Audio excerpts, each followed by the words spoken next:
Hello बच्चों, कैसे हैं आप लोग। तो एक बार मैं फिर हाजिर हूं देहरादून से हमारे सफर को आगे बढ़ाने के लिए।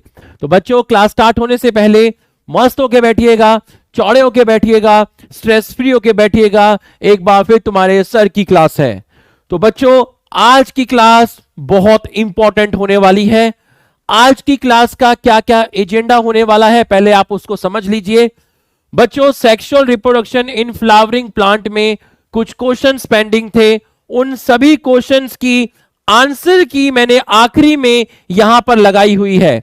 उन क्वेश्चंस की मैंने आंसर की इस पीपीटी के सबसे आखिरी में लगाई हुई है। तो आप आखिरी में जाएंगे तो आपको यहां पर आंसर की मिल जाएगी। तो ये हमारा काफी दिन से ये टास्क हमारा पेंडिंग था, जो आज कंप्लीट हो जाएगा। आप चेक करके देख लीजिएगा कि आपके कितने क्वेश्चन सही हो रहे हैं। दूसरी चीज, हमारा एनसीईआरटी वाला पेंडिंग था, जो हम प्रिंसिपल ऑफ इनहेरिटेंस पढ़ रहे थे। मैंने आपसे कहा था कि एनसीईआरटी रीड पहले मैं करूंगा। तो आज वो समय आ गया है जब आपकी पूरी की पूरी एनसीईआरटी, पूरा का पूरा आपको मेंडल लॉ ऑफ इनहेरिटेंस, ये पूरा इनहेरिटेंस ऑफ वन जीन, ये पेज, ये वाला पेज, ये पेज, लॉ ऑफ डोमिनेंस के ऊपर ऊपर तक एनसीईआरटी का एक एक वर्ड मैं यहां पर एक्सप्लोर करने वाला हूं। यहां मैं एक्सप्लोर करने वाला हूं। टाइम टेबल के बारे में बताऊंगा, टाइम टेबल के बारे में भी बताऊंगा। एक काम तो कंप्लीट हो गया, दूसरा काम एनसीईआरटी का है। तो बच्चों, एक एक वर्ड एनसीईआरटी का, उसका क्या मतलब है, सब कुछ पूरा का पूरा आपको यहां समझना है। आज की क्लास बहुत खतरनाक होने वाली है। आज की क्लास बहुत खतरनाक होने वाली है। टाइम टेबल पे भी मैं बात करूंगा, टाइम टेबल पे मैं बात करूंगा। तो बच्चों, मैं टाइम टेबल पे बात करूंगा। पहले आप मुझे पढ़ाने की अनुमति दे दीजिए। बहुत इंपॉर्टेंट क्लास है। जल्दी से सब लोग यस लिख दीजिए, जल्दी से सब लोग यस लिख दीजिए, फटाफट यस लिख दीजिए, फटाफट यस लिख दीजिए, जल्दी से सब लोग यस लिख दीजिए, फटाफट यस लिख दीजिए। एक बार शुरुआत कर लेते हैं। पूरा फोकस करना, आराम आराम से लेके चलूंगा और फिर आपके लिए बहुत सारे क्वेश्चंस भी लेकर आया हूं। तो एक एक वर्ड एनसीईआरटी लेके बैठिएगा। सभी लोग एनसीईआरटी ले आइए। जो लेके नहीं बैठा है, छोटे भाई बहन को बोल दीजिए वो एनसीईआरटी ले आएगा। आ जाइए।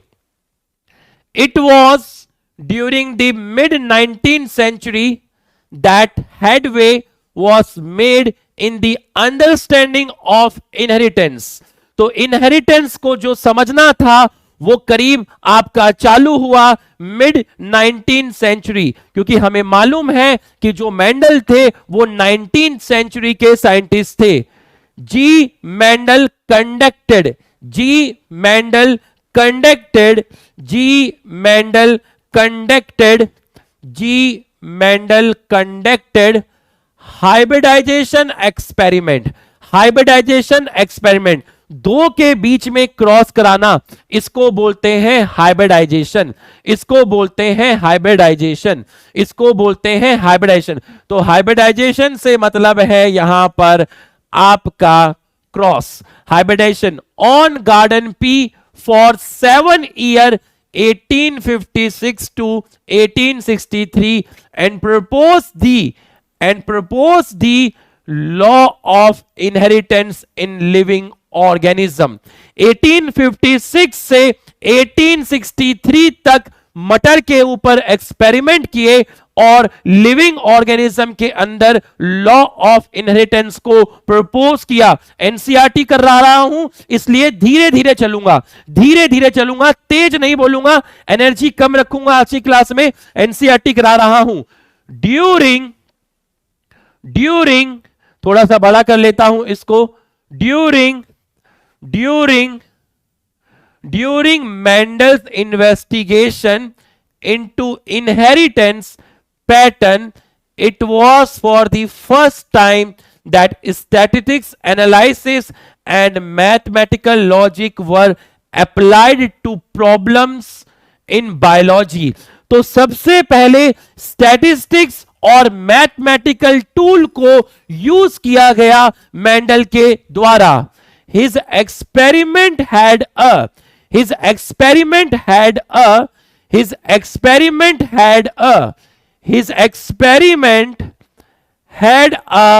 Large sampling size. मैंने आपको सैंपलिंग साइज का मतलब बताया था, सैंपलिंग साइज का मतलब बताया था कि ही conducted same experiment, he conducted same experiment on many plant, on many plant। इसका मतलब इनका जो सैंपलिंग साइज था वो आपका लार्ज था, वो आपका लार्ज था। बिल्कुल सही है।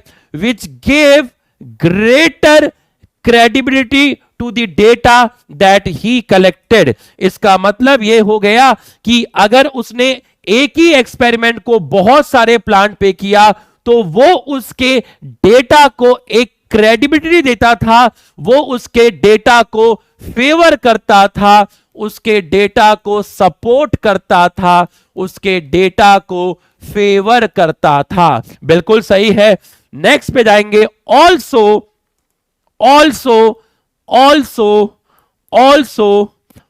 also the confirmation of his inference from experiment on successive generation of his test plant prove that successive generation मतलब F1 जनरेशन की मैं बात करूं, F1 जनरेशन के बाद कौन सी जनरेशन? F2 generation. तो इसलिए लिखा है successive generation of his test plant, वो प्लांट जिसको वो एक्सपेरिमेंट में यूज कर रहा था। तो also the confirmation of his inference from the experiment on successive generation of his test plant prove that his result pointed to general rule of inheritance rather than being unsubstained ideas। इसका मतलब समझिएगा, अनसब्सटेंस ideas का मतलब होता है ऐसे ideas not supported by any evidence, not supported by any evidence. तो उसने जो भी काम किया उसको कंफर्म करने के लिए एक्सपेरिमेंट दिए। उसने एक्सपेरिमेंट की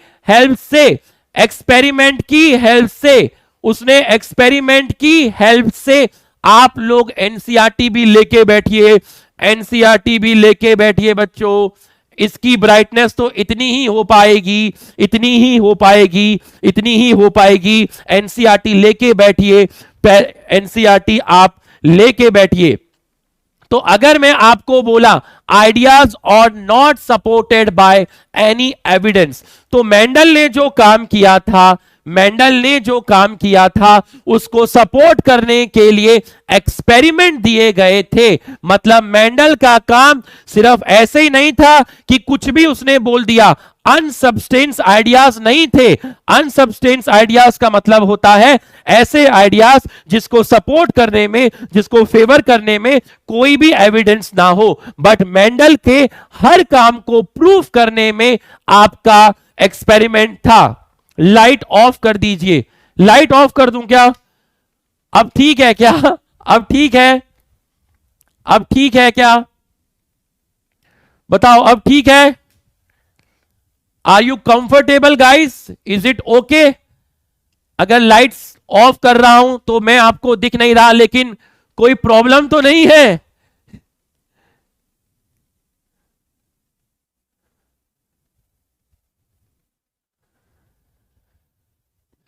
ठीक है, आपको दिख रहा है, क्लियरली दिख रहा है। ठीक है। मैं नहीं भी दिखूंगा तो कोई बात नहीं है, आप समझने पे ध्यान दीजिएगा।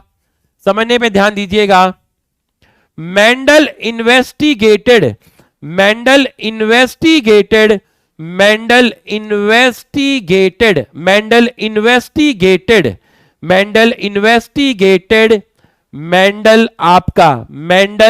investigated character in garden pea plant that were manifested as two opposing trait।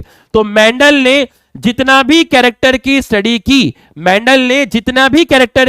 की उसमें दो ट्रेट थी, जैसे टॉल और ड्वार्फ। तो टॉल और ड्वार्फ क्या था? टॉल और ड्वार्फ आपका था प्लांट की हाइट, टॉल और ड्वार्फ था आपका प्लांट की हाइट। तो एक कैरेक्टर में दो ट्रेट थी। ऐसे ही येलो और ग्रीन सीड, ये आपके थे सीड के कलर, ये आपके थे सीड के colour. This this this this के बाद हम इसको थोड़ा सा बड़ा कर लेते हैं।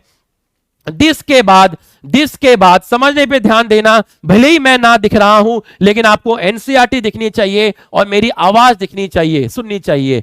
This allow him to set up a basic framework of the rule governing inheritance, which was expanded on by later scientists to account for all the diverse natural observation and the complexity inheritance in them. उसके पास एक character में दो trait थी, उसके पास एक character में दो trait थी, तो उसको यह समझना आसान हुआ, उसको यह समझना आसान हुआ। किसके बारे में समझना आसान हुआ? उसको समझना आसान हुआ किसके बारे में? डोमिनेंट एलील और रिसेसिव एलील। अगर वो सिर्फ डोमिनेंट ट्रेट को स्टडी करता, अगर वो सिर्फ डोमिनेंट ट्रेट को स्टडी करता तो उसको कभी भी रिसेसिव एलील के बारे में आइडिया नहीं लगता। तो दो ट्रेट थी, ये भी एक अच्छी बात थी ताकि चीज इजी हो, समझने में उसको आसानी हो। उसके बाद हम आगे जाएंगे। Mendel conducted such artificial pollination, Mendel conducted such artificial pollination और cross pollination experiment using several true breeding P lines. आ गया वो टाइम जब मुझे आपको ट्रू ब्रीडिंग का मतलब बताना था। True breeding P lines, true breeding P line का मतलब होता है कैसी कंडीशन ली थी? उन्होंने कंडीशन ली थी होमोजाइगस, मतलब कैपिटल टी था, दूसरी जगह स्मॉल टी था। ये आपका टॉल था और ये आपका ड्वार्फ था। बिल्कुल सही, होमोजाइगस कंडीशन। अब इसके बाद वाली लाइन में आपको एक्सप्लेन करूंगा। अ ट्रू ब्रीडिंग जो मैंने आपको बचा के रखी थी और आपको बताया था कि सही समय आने पे ये लाइन एक्सप्लेन की जाएगी, वो समय आपका आ गया है, वो समय आपका आ गया है। अ ट्रू ब्रीडिंग, अ ट्रू ब्रीडिंग, अ ट्रू ब्रीडिंग, अ true breeding, true breeding, true breeding. Light जला देता हूं, लाइट जला दिया है, ये लो लाइट जला दिया है, लाइट जला दिया है। आप अपने घर में भी एनसीईआरटी लेके बैठिए, आप अपने घर में भी एनसीईआरटी लेके बैठिए, एनसीईआरटी लेके बैठिए। अननेसेसरी चैट मत करिए, यहां पर ध्यान दीजिए। अगर आपको लाइट चलाने से ज्यादा समझ आता है तो लाइट चला लिया है, ठीक है। यहां पर फोकस करिए। देखो बच्चों, मेरी बात को समझो, एक मतलब पॉजिटिव समझना। चैप्टर बहुत इजी नहीं है, डिफिकल्ट तो नहीं बोलूंगा, एज अ टीचर डिफिकल्ट मैं किसी चीज को नहीं बोलता, क्योंकि जो चैप्टर टीचर समझा पाया वो इजी, जो वो नहीं समझा पाया वो डिफिकल्ट। चैप्टर इजी तो नहीं है, तो मुझे फोकस करने दो, मुझे फोकस करने दो। एनसीईआरटी पे पूरा फोकस करो। एक एक वर्ड में आपको एक्सप्लेन कर रहा हूं। अगर आपको थोड़ा सा धुंधला लग रहा है, मुझे नहीं पता बोर्ड की ब्राइटनेस कैसे बढ़ाते हैं, अभी मेरे को नहीं पता। अब मैं 1.5 घंटे की क्लास है, मैं ब्राइटनेस बढ़ाने में जाऊंगा या मैं कॉन्सेप्ट को समझाऊंगा? आप अपने पास एनसीईआरटी लेके बैठिए, आप अपने पास एनसीईआरटी लेके बैठिए। इंपॉर्टेंट ये नहीं कि समझाते हुए मेरी शक्ल दिख रही है या नहीं दिख रही है, इंपॉर्टेंट ये है कि एनसीईआरटी दिख रही है या नहीं दिख रही है, ठीक है। इंपॉर्टेंट ये है कि मेरी आवाज आ रही है या नहीं आ रही है। बात को समझिए, बात को समझिए, ध्यान से समझिए चीजों को। अब मैं एक काम करता हूँ, पेन छोड़ देता हूँ और तुम्हारे चैट पढ़ता हूँ, ठीक है। आधे लिखते हैं लाइट ऑफ, आधे लिखते हैं लाइट ऑन। मैं यही करता हूँ अब, है ना, पेन छोड़ देता हूँ। समझ गए? ऐसे कैसे चलेगा यार, कैसे लोग हो तुम लोग? एक लिख रहा है बीच में टाइम टेबल। अरे मेरे भाई, अरे गजब भाई, गजब भाई, ठीक है, गजब भाई, ठीक है। ध्यान से देखिएगा, ध्यान से देखिएगा, ठीक है। अ true breeding line, a true breeding line is one that having undergone continuous self pollination। समझना इसका मतलब क्या होता है, इस लाइन का मतलब समझिएगा, इस लाइन का मतलब क्या होता है। बच्चों, आपके पास कैपिटल टी और स्मॉल टी का क्रॉस कराया था, तो आपके पास कैपिटल टी आया था। कौन सी जनरेशन में आया था? F1 जनरेशन में आया था। चैट मत करिए बच्चों, यहां फोकस करिए, चैट मत करिए। अब मैं चैट नहीं पढ़ूंगा। कैपिटल टी स्मॉल टी के बीच में क्रॉस कराया था, तो ये ऊपर के दोनों पेरेंट आपके कैसे थे? ऊपर के दोनों पेरेंट आपके ट्रू ब्रीडिंग थे। बिल्कुल सही, लेकिन ये आपका ट्रू ब्रीडिंग नहीं है, नॉट ट्रू ब्रीडिंग, क्योंकि ये हेट्रोजाइगस कंडीशन है। बट आपने जब इसकी सेल्फिंग करवाई, सेल्फिंग करवाने के बाद आपको कैपिटल टी स्मॉल टी, तो इसके अंदर ट्रू ब्रीडिंग कौन से हुए? आपको 4 प्लांट मिले, ये और ये आपके ट्रू ब्रीडिंग हुए, लेकिन कैपिटल टी स्मॉल टी आपके ट्रू ब्रीडिंग नहीं हुए। ये कौन सी जनरेशन थी? F2 जनरेशन थी। तो आपको 4 प्लांट मिले, ये पहला प्लांट मिला, ये दूसरा मिला, ये तीसरा मिला और ये चौथा मिला। पहला जो प्लांट आपको मिला वो कैपिटल टी था, दूसरा कैपिटल टी स्मॉल टी था, तीसरा कैपिटल टी स्मॉल टी था, चौथा स्मॉल टी था। अब ध्यान से जवाब दीजिएगा। स्टेमन है, पिस्टिल है, स्टेमन है, पिस्टिल है, स्टेमन है, पिस्टिल है, स्टेमन है, पिस्टिल है। इसको मैंने बोला ए, इसको मैंने बोला बी, इसको मैंने बोला सी, इसको मैंने बोला डी। शक्ति प्रदर्शन कीजिए, नमक का कर्ज अदा कीजिए और लिख के बताइए इनमें मैं किसकी सेल्फिंग करवाऊं कि मुझे हमेशा ट्रू ब्रीडिंग मिलेंगे, किसकी सेल्फिंग करवाऊं कि हमेशा ट्रू ब्रीडिंग मिलेंगे, किसकी सेल्फिंग करवाऊं। इसका मतलब है कि स्टेमन कैपिटल टी है, पिस्टिल कैपिटल टी है। इसका मतलब है स्टेमन स्मॉल टी है, पिस्टिल स्मॉल टी है। इसका मतलब है stamen capital T small T है, pistil capital T small T है, कैपिटल टी स्मॉल टी है। बताओ किसमें सेल्फ पॉलिनेशन करवाऊं कि हमेशा ट्रू ब्रीडिंग मिलेंगे, हमेशा ट्रू ब्रीडिंग मिलेंगे। अरे ये मांगता है साला, ये मांगता है ए और डी। आजा पढ़ ले एनसीईआरटी की लाइन, आजा तुझे एनसीईआरटी की लाइन बताऊं। अ true breeding line is one that have undergone continuous self pollination, यहां पर सेल्फ पॉलिनेशन, यहां पर सेल्फ पॉलिनेशन। अगर आप इसका सेल्फ पॉलिनेशन करवाओगे, आप इसका सेल्फ पॉलिनेशन करवाओगे, तो आपको होमोजाइगस कंडीशन ही मिलेगी, आपको ट्रू ब्रीडिंग ही मिलेगा। इसलिए यहां पे लिखा हुआ है, show stable trait inheritance and expression for several generation. आप इनकी सेल्फिंग करवाते रहिए, आपको ट्रू ब्रीडिंग ही मिलेंगे, इसलिए लिखा हुआ है स्टेबल ट्रेट। अच्छे से समझ में आ गया होगा, बट इस लाइन को लेक्चर 2nd और 3rd में समझाना इजी नहीं था। तो अगर मैं आपको बोला तो आप बोलेंगे यहां पर ए और दूसरा आप बोलेंगे डी। आप इसमें कॉन्टिन्यूअस क्या करवाओगे? आप इसमें कॉन्टिन्यूअस करवाओगे सेल्फिंग। बिल्कुल सही है, अरे बिल्कुल सही है। अगले पे आइए। Mendel selected 14 true breeding pea. Mendel selected 14 true breeding pea. Mendel selected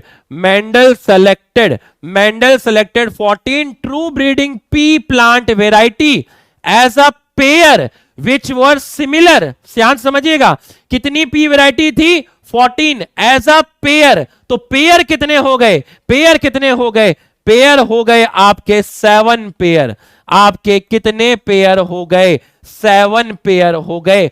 which were similar except for 1 character with contrasting trait. मतलब आपने एक मटर का प्लांट ये लिया,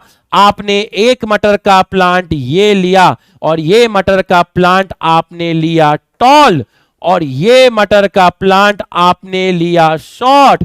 तो बच्चों इन 2 मटर के प्लांट में सारे कैरेक्टर सेम हैं, ऑल कैरेक्टर्स आर सेम, इन दोनों में सारे कैरेक्टर सेम है, except all character are same, all character are same.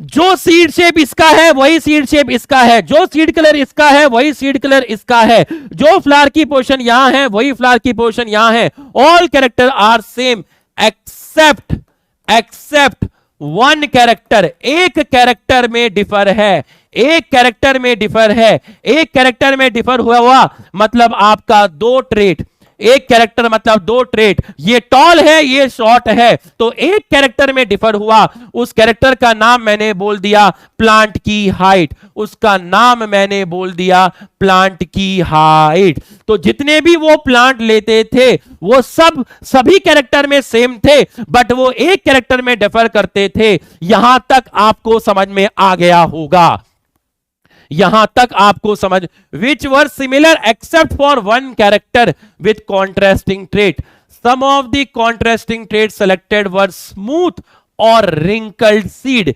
Smooth और रिंकल्ड सीड। तो स्मूथ को यहां पर आपका बोल दिया है राउंड, स्मूथ को यहां पर आपका बोल दिया गया है राउंड, तो स्मूथ को हमने यहां पर बोल दिया है आपका राउंड।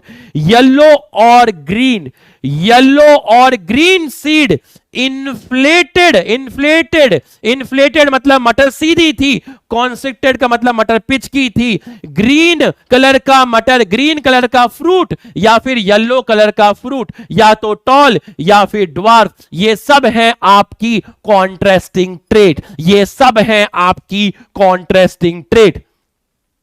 ये देख लिए, ये हम आपको पढ़ा चुके हैं, ये देखिए ये पूरा का पूरा आपको पढ़ाया जा चुका है। उसके बाद आगे है, उसके बाद आगे है, ध्यान से समझिए, ध्यान से समझिए, ध्यान से समझिए, ध्यान से। मैं आराम से लेके चल रहा हूं क्योंकि एनसीईआरटी रीड कर रहा हूं, चीजों को समझना, ज्यादा तेज करूंगा समझ नहीं आएगा। Let us take the example of one such hybridization experiment carried out by the Mendel, where he crossed tall and dwarf pea plant to study the inheritance of one gene. Toll and dwarf plant मतलब कितने character की study करी, मतलब कितने character की study करी, toll और dwarf एक कैरेक्टर की स्टडी करी। जब एक कैरेक्टर की स्टडी करी उसमें दो ट्रेट हो गई, कौन कौन सी दो ट्रेट हो गई, एक टॉल हो गया एक ड्वार्फ हो गया, इसी को बोलते हैं इनहेरिटेंस ऑफ वन जीन, इसी को बोलते हैं इनहेरिटेंस ऑफ वन जीन, इसी को आप बोलते हैं inheritance of one gene. He collected the seed produce, he collected the seed produce, he collected the seed produce, he collected the seed produce as a result of this cross and grew them to generate plant of the first hybrid generation. This generation is called filial progeny और F1। इसका मतलब यह हुआ कि इसने toll और किसके बीच में क्रॉस करवाया, ड्वार्फ के बीच में क्रॉस करवाया। टॉल क्या था, टॉल आपका मेल था, ड्वार्फ क्या था, आपका फीमेल था। तो जो फीमेल है वहीं पर फर्टिलाइजेशन हुआ होगा, जब वहां फर्टिलाइजेशन हुआ होगा तो वहां पर क्या फॉर्म्ड हुए होंगे, वहां पर सीड फॉर्म्ड हुए होंगे। और जब वो सीड ग्रो किए होंगे, जब वो सीड ग्रो किए होंगे तो जो जनरेशन आई होगी, जो जनरेशन आई होगी उस जनरेशन का नाम है F1 जनरेशन, और उसका जो रिप्रेजेंटेशन है वो है कैपिटल टी स्मॉल टी। तो F1 जो आपके पास आए, F1 आपके पास आए थे हेट्रोजाइगस टॉल, F1 आपके पास आए थे हेट्रोजाइगस टॉल। बिल्कुल सही है, बिल्कुल सही है। इसके बाद Mendel observe that all, Mendel observe that, ध्यान समझिएगा, Mendel observe that all the F1 progeny plant were tall like one of its parent, none were dwarf। बच्चों ध्यान से समझिएगा, जब आपने कैपिटल टी स्मॉल टी के बीच में क्रॉस कराया तो कैपिटल टी F1 जनरेशन में मिला। तो आपका कैपिटल टी कितने पेरेंट से रिजेंबल शो कर रहा है? ये कितने पेरेंट से रिजेंबल शो कर रहा है? It show resemblance with one of the parent. किस पेरेंट के साथ रिजेंबल शो कर रहा है? ये मेल पेरेंट के साथ रिजेंबल शो कर रहा है, जिसको आपने मेल माना। तो F1 में जो चीज आती है वो एक पेरेंट से रिजेंबल शो करती है, क्योंकि ये भी टॉल है और ये भी टॉल है। नन वॉट ड्वार्फ, F1 में ड्वार्फ नहीं आता, F1 में ड्वार्फ नहीं आता। आ गया होगा समझ में? F1 में ड्वार्फ नहीं आता। F1 में जो चीज आती है वो एक ही पेरेंट से रिजेंबल शो करती है। उसने मेल पेरेंट से रिजेंबल शो किया, फीमेल पेरेंट के साथ रिजेंबल शो नहीं किया। उसके बाद उसके बाद अगला पैराग्राफ आया। ध्यान से समझिएगा, मैं एक एक वर्ड एक्सप्लेन कर रहा हूं भाई, एक एक वर्ड ध्यान से समझिएगा। He made similar observation for the other pair of trait. He found that the F1 always resemble either one of the parent and the trait of other parent was not seen in them। इस line का मतलब समझिए, ये तो plant की height हो गई। मान लीजिए इसने कोई दूसरा कैरेक्टर लिया होगा, एक कैरेक्टर इसने मान लो लिया सीड शेप। तो दो तरह के सीड थे। सीड शेप कितना कैरेक्टर है? सीड शेप एक कैरेक्टर है। इसमें कितनी ट्रेट है? इसमें दो ट्रेट है। तो एक रहा होगा आपका राउंड सीड, एक रहा होगा आपका राउंड सीड और दूसरा रहा होगा आपका रिंकल्ड सीड।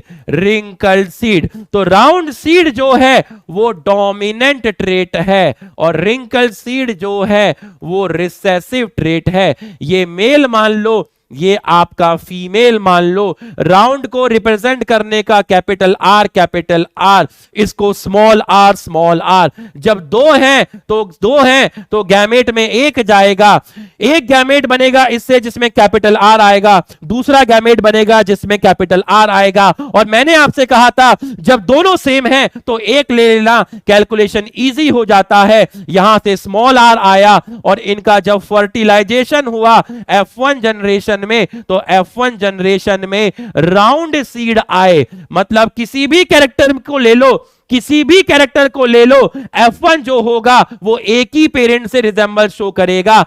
F1 में रिंकल सीड नहीं आए। कोई भी कैरेक्टर ले लो, उसकी दो ट्रेट ले लो, F1 में जो आएगा वो एक ही पेरेंट से रिजेंबल शो करेगा, इस पेरेंट से रिजेंबल शो नहीं करेगा। समझ में आया तो यस लिखिए, समझ में आया तो यस लिखिए, समझ में आया तो यस लिखिए। एक एक वर्ड उधेड़ के रख दूंगा। मैं एक ही टाइम पे एक ही काम करता हूं।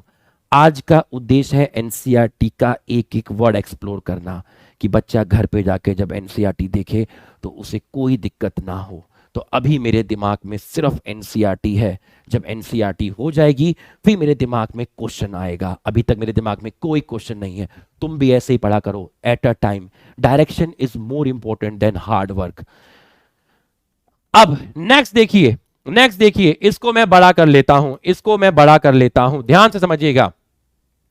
Mendel then self-pollinated the F1 plant and then to his surprise found that in the F2 generation some of the offspring were dwarf।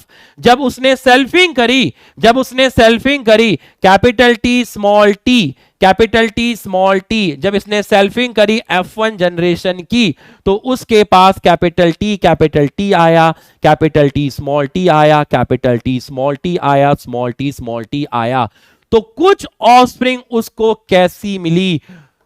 कुछ ऑफस्प्रिंग उसको ड्वार्फ मिली। कहां पर ड्वार्फ मिली? F2 जनरेशन में ड्वार्फ मिली। तो ये जो ड्वार्फ आया, the character that was not seen in F1 में कौन सा कैरेक्टर सीन नहीं हुआ था? F1 के अंदर कौन सा कैरेक्टर सीन नहीं हुआ था? F1 के अंदर ड्वार्फ ट्रेट जो था वो एब्सेंट था। लेकिन F2 जनरेशन के अंदर आपका वो कैरेक्टर भी आया जो पहले नहीं आया था, मतलब यहां पे ड्वार्फ ट्रेट जो था वो आपका प्रेजेंट था। Some of the offspring were dwarf. The character that was not seen in F1 generation was now expressed in कौन सा generation? F2 generation. F2 generation बिल्कुल सही है। डी इसके बाद है दी F1 जनरेशन। इसके बाद इसको हम थोड़ा सा बड़ा करते हैं। दी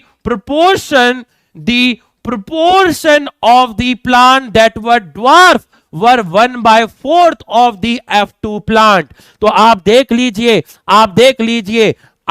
लीजिए F2 जनरेशन में आपका ये आया, F2 जनरेशन में ये आया। तो ड्वार्फ कितना है? ड्वार्फ आपका 1/4 है। तो जो ड्वार्फ है, ड्वार्फ आपका 1/4 है, 4 में से 1।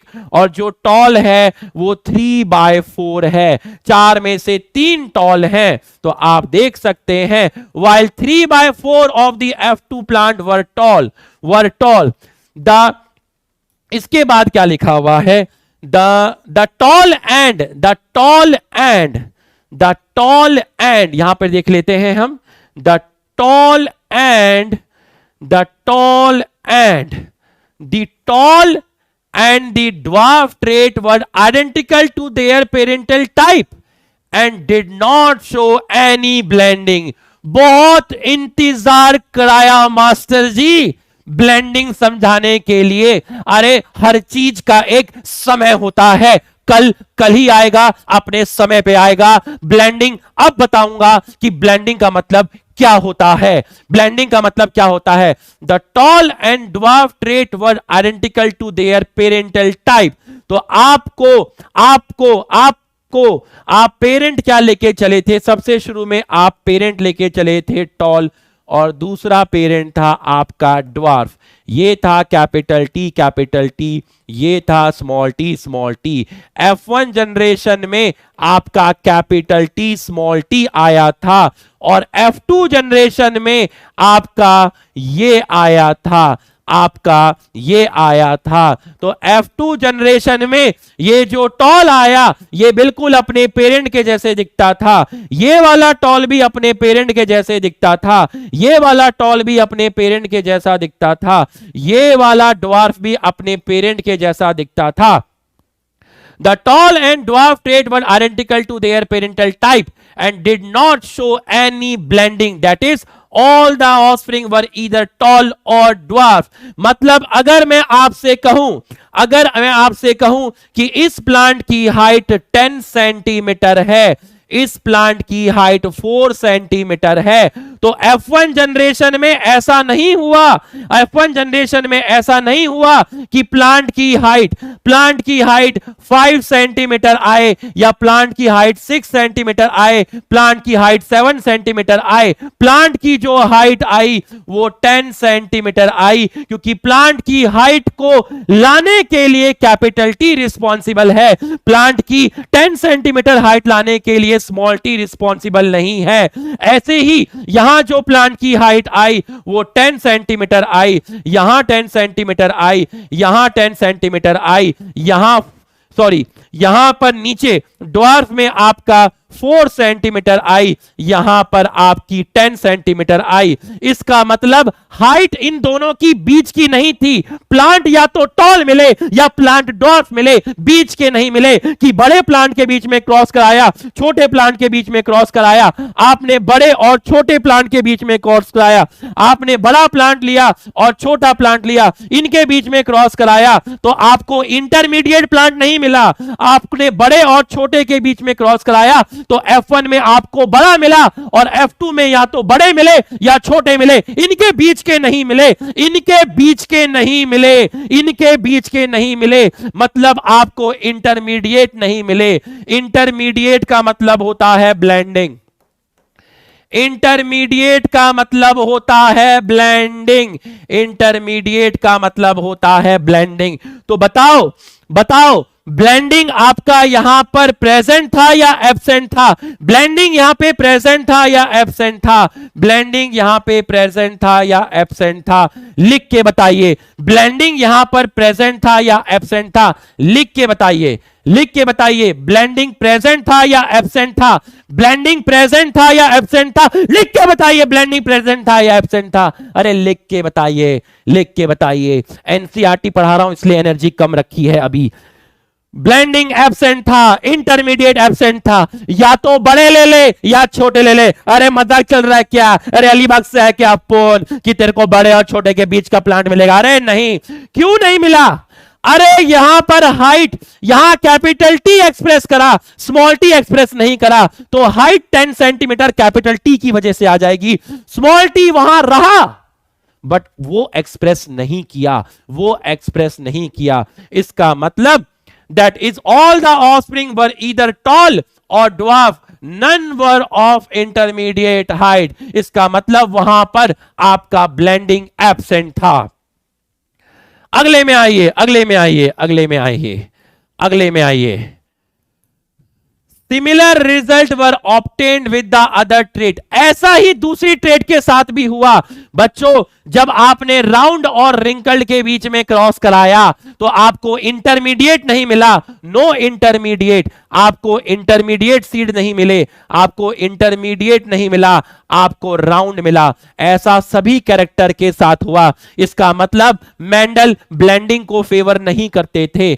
मेंडल जो थे वो आपके ब्लेंडिंग को फेवर नहीं करते थे। बिल्कुल सही है। That he studied only one of the parental trait was expressed in F1 generation. Similar results were obtained with other trait that he studied. Only one of the parental trait were expressed in F1 generation. बताओ, जो trait express करती थी F1 generation में, वो trait dominant थी या recessive थी? बताओ, वो ट्रेट थी डोमिनेंट ट्रेट। कौन सी ट्रेट है जो F1 जनरेशन में एक्सप्रेस करती थी? वो है आपकी dominant trait. While at the F2 stage, both the trait were expressed in proportion 3:1, 3:1। इसका मतलब F2 जनरेशन में जो आपके 3 आते थे वो आपके टॉल आते थे और जो 1 आता था वो आपका ड्वार्फ आता था। The contrasting trait did not show any blending either at F1 और F2। F1 में भी नो इंटरमीडिएट, F1 में भी नो इंटरमीडिएट, F1 में भी नो इंटरमीडिएट और F2 के अंदर भी नो इंटरमीडिएट। यहां तक समझ में आया तो यस लिख के टीचर का कॉन्फिडेंस बढ़ाइए, यस लिख के टीचर का कॉन्फिडेंस बढ़ाइए। अगर तुम्हें यहां तक की पढ़ाई समझ में आई तो यस लिख के टीचर का कॉन्फिडेंस बढ़ाइए। 438 हो चुके हैं, जल्दी से यस लिखिए, जल्दी से आप यस लिखिए, जल्दी से आप यस लिखिए। ये मेरे घर में ना 10 ट्यूबलाइट लगी हुई हैं, तो मैं क्या करूंगा ना, कल इनमें से 5 ट्यूबलाइट निकाल दूंगा, 5-6 निकाल दूंगा, है ना। तो ये 5-6 ट्यूबलाइट निकल जाएंगी, फिर सही दिखेगा। तो बच्चों थोड़ा सा अगर आपको दिक्कत हुआ, ब्राइटनेस में दिक्कत हुआ, तो प्लीज एडजस्ट कर लेना। आप अपनी एनसीईआरटी खोल लेना। बंदे की नीयत में कोई खराबी नहीं है, बंदा तुम्हें एकदम फाड़ कॉन्सेप्ट दे रहा है, एक एक लाइन तुमको समझा रहा है, कॉन्सेप्ट तुम्हें तकड़ा दूंगा भाई, है ना। ये सब ब्राइटनेस मैं यहाँ बढ़ाऊंगा, मेरा कॉन्फिडेंस हिल जाएगा, मेरे को टेक्निकल चीजें नहीं आती, है ना। आई एम देसी आदमी भाई। तो यहां तक आपको समझ में आ गया, यहां तक आपको समझ में आ गया। मैं क्लास खत्म होने के बाद ये लाइटें निकलवाऊंगा, 5-6 ट्यूबलाइट छुपा के रख दूंगा कहीं पर, फिर 4-5 लाइट में लेंगे मजे से एकदम। ठीक है, आ जाओ, आ जाओ भाई, सारे आ जाओ, सारे आ जाओ, चिंटू पिंटू सब आ जाओ, आपा चल रहे हैं, सारे आ जाओ, सारे के सारे आ जाओ, सारे आ जाओ। Based on this observation Mendel proposed that something was being stably passed down unchanged from parent to offspring through the gamete over successive generation. He called these things factor। तो मेंडल ने कहा कि बड़े और छोटे प्लांट के बीच में cross करवाते हो तो बड़े मिलते हैं। मतलब कोई ना कोई चीज है जो पेरेंट्स से बच्चों में जाती है, जो टॉल ट्रेट F1 जनरेशन में लेके गई, वो चीज गैमेट के थ्रू ही गई होगी और उसको मेंडल ने बोला फैक्टर, उसको मेंडल ने बोला फैक्टर, बाद में जॉनसन ने उसको बोला जीन। कोई ना कोई चीज है जो F1 जनरेशन में टॉल ट्रेट का कैरेक्टर लेके गई, पेरेंट्स से बच्चों में कैरेक्टर जाते हैं और उस कैरेक्टर को लेके फैक्टर जाता है और फैक्टर को जीन बोलते हैं और ये फैक्टर और जीन गैमेट के थ्रू जाते हैं। हमारे मम्मी पापा से हमारे अंदर कैरेक्टर आते हैं, हमारे पापा का स्पर्म, मम्मी का एग, उससे जो बच्चा पैदा होता है उसमें मम्मी और पापा के कैरेक्टर होते हैं, बच्चे में मम्मी और पापा के कैरेक्टर गैमेट से आते हैं। Gamete is the source of DNA, gamete is the source of the smallest part of the DNA, that is factor called by Mendel, and that is gene called by Johnson. Say yes or no. If you are getting, अगर तुमको समझ में आया तो बताइए yes or no. Yes or no. Yes or no. अगर समझ में आया तो बताओ यस और नो। ए दीवाने, ए लिख दे रे, ए इधर से नहीं रे, इधर से पढ़ा रहा हूं बाबा, लिख दे रे, यस लिख दे रे, लिख दे भाई। अरे हलवा बना दूंगा जेनेटिक्स को, बस मेरे पे विश्वास रखना। मैं स्लो एंड स्टडी में बिलीव करता हूं, फास्ट में नहीं। आराम आराम से लेके चलेंगे, एक एक चीज लेके चलेंगे बाबा, देखने का ना। He call this thing as a factor. Now we call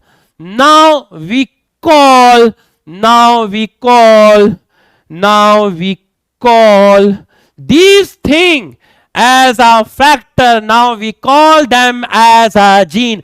आजकल हम इसे कहते हैं gene. Genes therefore are the unit of inheritance. Inheritance मतलब वो प्रोसेस जिसमें कैरेक्टर एक जनरेशन से दूसरे जनरेशन में जाता है। Inheritance वो प्रोसेस था जिसमें कैरेक्टर एक जनरेशन से दूसरे जनरेशन में जाता है। They contain the information that is required to express a particular trait. F1 generation में टॉल आया, इसका मतलब जो जीन होता है वो इंफॉर्मेशन रखता है अपने अंदर, किसी भी ट्रेट को एक्सप्रेस करने में आ गया होगा। अरे आ गया होगा। In an organism, genes which code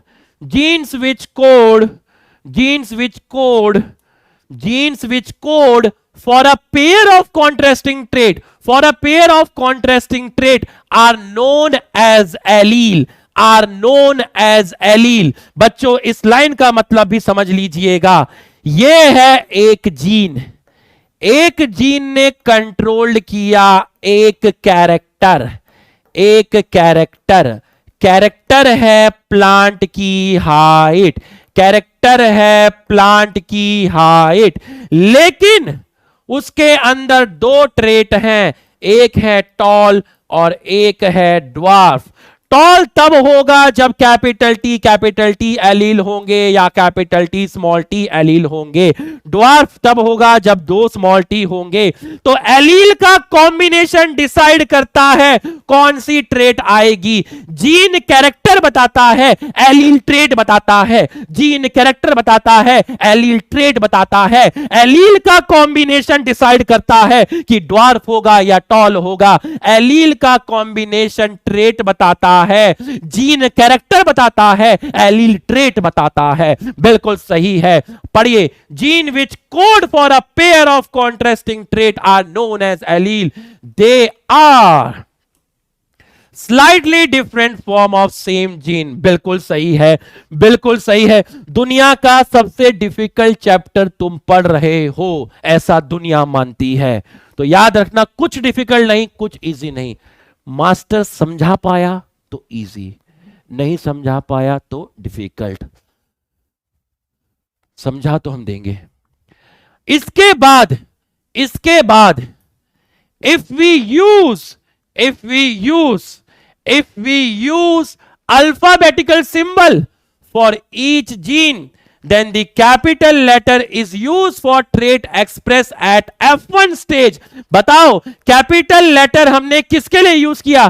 capital letter हमने उस ट्रेट के लिए यूज किया जो F1 स्टेज में एक्सप्रेस हुई थी। मुझे बताइए F1 में क्या आया था? F1 में टॉल आया था, और टॉल क्या होता है? डोमिनेंट। और डोमिनेंट ट्रेड के लिए हम रिप्रेजेंट करते हैं कैपिटल टी, डोमिनेंट के लिए हम करते हैं कैपिटल टी। तो कैपिटल लेटर हम उस ट्रेड के लिए यूज करेंगे, उस ट्रेड के लिए यूज करेंगे जो ट्रेड F1 में आई, F1 में आई dominant. And the small alphabet for the other trait, तो स्मॉल अल्फाबेट मतलब स्मॉल टी किसके लिए यूज किया हमने? ड्वार्फ के लिए यूज किया, जिसको हमने बोला था रिसेसिव। फॉर एग्जाम्पल इन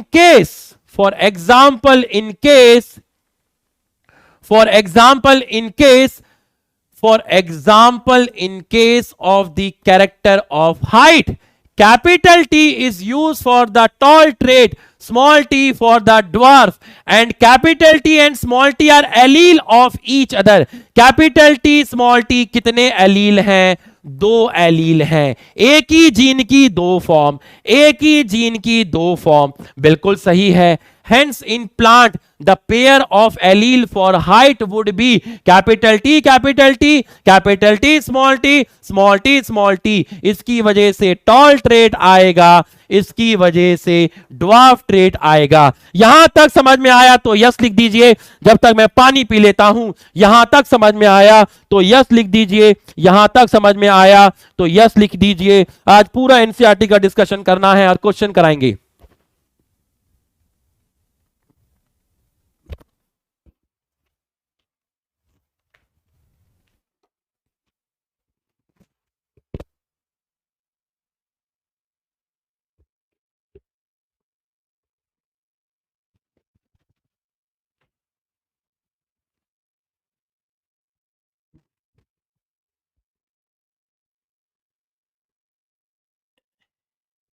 कितना प्यार करते हो यार तुम, कितना प्यार देते हो, पता है, दिल भर आता है।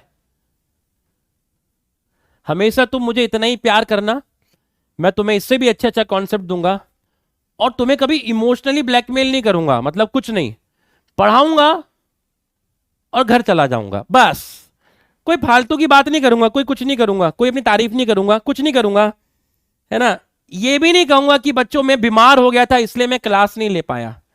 अगर क्लास नहीं ले पाया तो बोलूंगा अनअवॉइडेबल रीजन, मतलब नो इमोशनल, बस कॉन्सेप्ट से जुड़े रहना यार, कॉन्सेप्ट से जुड़े रहना।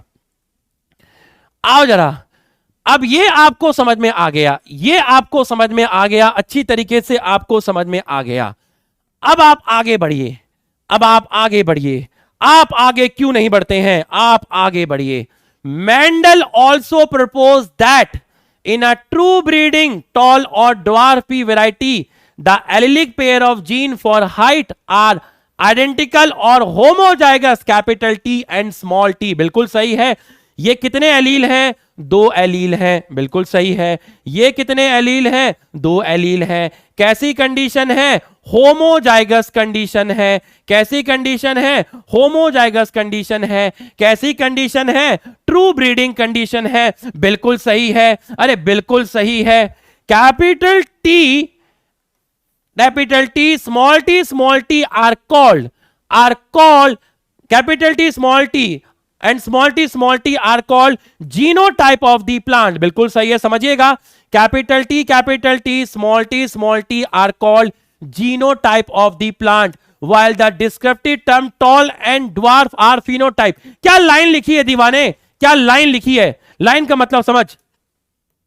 अगर कहीं पे लिखा है मैंने तुझे बोला टॉल प्लांट, सिर्फ टॉल बोला, या मैंने तुझे बोला ड्वार्फ प्लांट, तो भैया मैंने तुझे बोला टॉल प्लांट, मैंने तुझे बोला ड्वार्फ प्लांट, ये फिनोटाइप है, ये फिनोटाइप है। अगर मैं तुझे लिख के दूं कैपिटल टी तो तू एकदम से बता देगा कि सर आपने जो टॉल बोला है वो टॉल होमोजाइगस टॉल है। अगर मैं लिख के दूं कैपिटल टी स्मॉल टी तो तुम एकदम से बता दोगे कि आपने जो टॉल बोला है वो हेट्रोजाइगस टॉल है। जब आपको उस टॉल की विशेषता पता चल रही है, जब उस टॉल की विशेषता पता चल रही है कि वो टॉल कैसा है, तो वो जीनोटाइप है, वो जीनोटाइप है। मैंने बोला टॉल, तो आपको टॉल की विशेषता पता नहीं चली कि वो होमोजाइगस टॉल है या हेट्रोजाइगस टॉल है। आपने कहा फिनोटाइप, मैंने कहा कैपिटल टी, आपको पता चल गया कि मास्टर होमोजाइगस टॉल बोल रहा है। मैंने बोला कैपिटल टी स्मॉल टी, आपको पता चल गया कि मास्टर हेट्रोजाइगस टॉल बोल रहा है। विशेषता पता चल रही है, उसको बोलते हैं जीनोटाइप। बिल्कुल सही, बिल्कुल सही। What then would be the phenotype of plant that had a genotype? तुमसे पूछा बता कैपिटल टी स्मॉल टी का फिनोटाइप क्या होगा। सिंपल सी चीज है, इसका फिनोटाइप क्या होगा भाई? ये टॉल प्लांट है, सारी दुनिया जानती है कि इसका फिनोटाइप टॉल होगा, टॉल होगा। बिल्कुल सही है। आगे बढ़ो, आगे बढ़ो, आगे बढ़ो, आगे बढ़ो। अब हमने इसको थोड़ा सा ऐसे किया, अब ध्यान से समझिएगा। As Mendel found that phenotype of F1 heterozygote capital T small T to be exactly like capital T parent in appearance. Wow, क्या लाइन लिखी है, ध्यान से समझिएगा, ध्यान समझिएगा। फिनोटाइप लिखा है बच्चों। देखिए, मैं आपको बोला कैपिटल टी, तो कैपिटल टी जीनोटाइप है, ठीक। मैं आपको बोला स्मॉल टी क्या है? जीनोटाइप है। लेकिन कैपिटल टी क्या है? टॉल है। और स्मॉल टी क्या है? ड्वार्फ है। तो बच्चों ये दोनों क्या हैं? टॉल क्या है? टॉल फिनोटाइप है। टॉल से ये पता नहीं चलता कैसा टॉल। ये दोनों के दोनों क्या हैं? ये दोनों के दोनों क्या हैं? ये फिनोटाइप है। लेकिन जब मैं आपको एक्सप्रेशन दूं कैपिटल टी तो वो जीनोटाइप है। तो F1 जनरेशन में आया कैपिटल टी स्मॉल टी।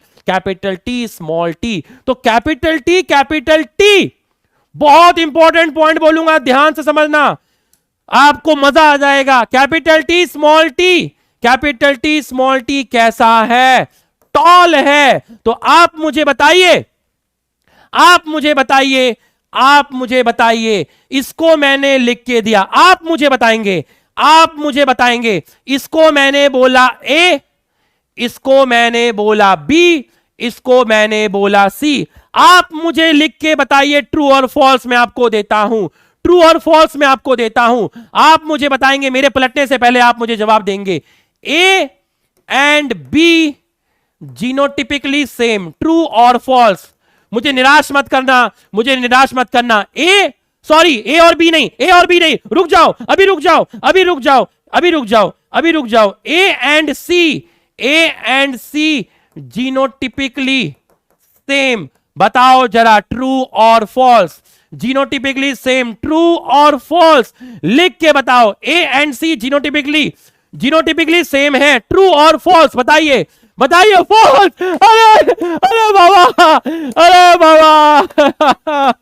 अरे बाबा जिसका फॉल्स आया वो समझ गया क्या खेल खेला है भाई। जीनोटिपिकली सेम नहीं है, जीनोटिपिकली सेम नहीं है क्योंकि ए का जीनोटाइप कैपिटल टी है और सी का genotype capital T small T है।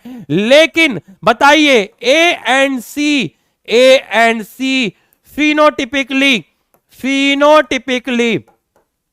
फिनोटिपिकली मैं बच्चों को ज्यादा एनसीईआरटी का ना ऐसे रिवीजन देता नहीं हूं इस तरीके से करके, फिर बच्चे फैन हो जाते हैं, कहते हैं यार क्या एनसीईआरटी पढ़ाता है मास्टर यार। फिर कहते हैं पूरा पढ़ाओ, फिर कहते हैं sexual reproduction in flowering plant का भी दो। तो जेनेटिक्स का जरूरी था, बहुत जरूरी था, ठीक है, लेकिन मिलेगा आपको, सब मिलेगा, ठीक है।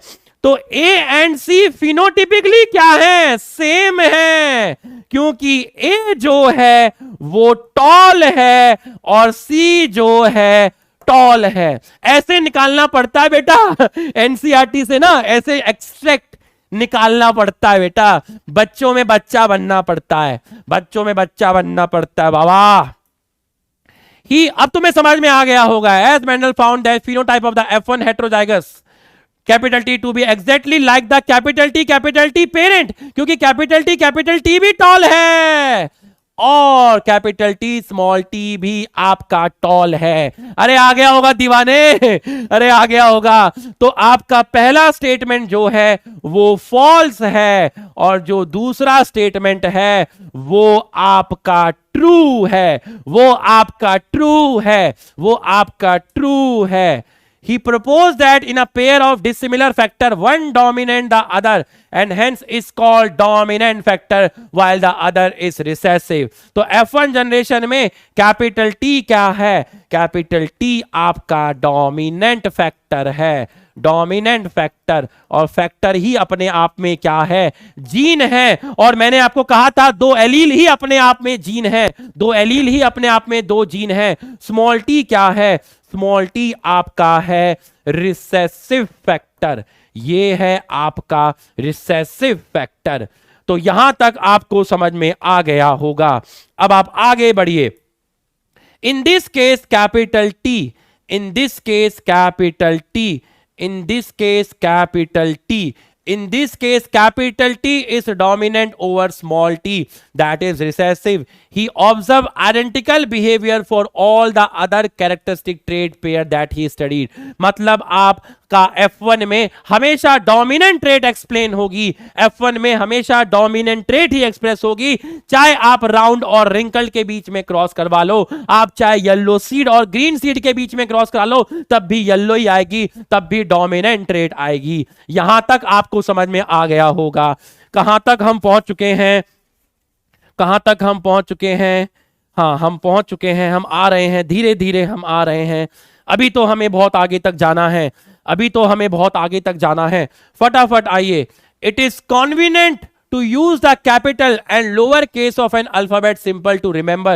These concept of dominance and recessiveness do not use capital T for tall and D for dwarf. ऐसा क्यों ना यूज करें भैया? अगर आप कैपिटल T यूज करेंगे, स्मॉल d यूज करेंगे तो लोग कंफ्यूज हो जाएंगे। आप कैपिटल T रखिए, आप स्मॉल t रखिए, इससे ऐसा फील होगा कि ये दो एलील जो हैं, these are the two allele of same gene. अगर आप अल्फाबेट अलग कर देंगे तो इससे लोग कंफ्यूज हो जाएंगे, लोगों को लगेगा कि कैपिटल टी किसी अलग जीन का है, स्मॉल डी किसी अलग जीन का है। सेम अल्फाबेट यूज करिए, बड़ा और छोटा करिए, इससे कोई कंफ्यूजन नहीं होगी। इससे लगेगा कि ये दोनों एलील सेम जीन के हैं। क्यों? क्योंकि दोनों के दोनों जो अल्फाबेट हैं, दोनों के दोनों जो अल्फाबेट हैं वो आपके कैसे हैं? सेम है। रीजन भी लिखा हुआ है, because you will find it difficult to remember whether capital T and D are allele of same gene और नॉट।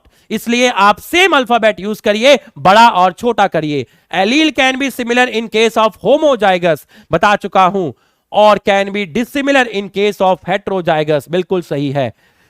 सिंस 19 क्या था भाई? सिंस 1951 था या 1961 था केजीएफ में? बताओ। सिंस 1951। तो अगर मैं आपको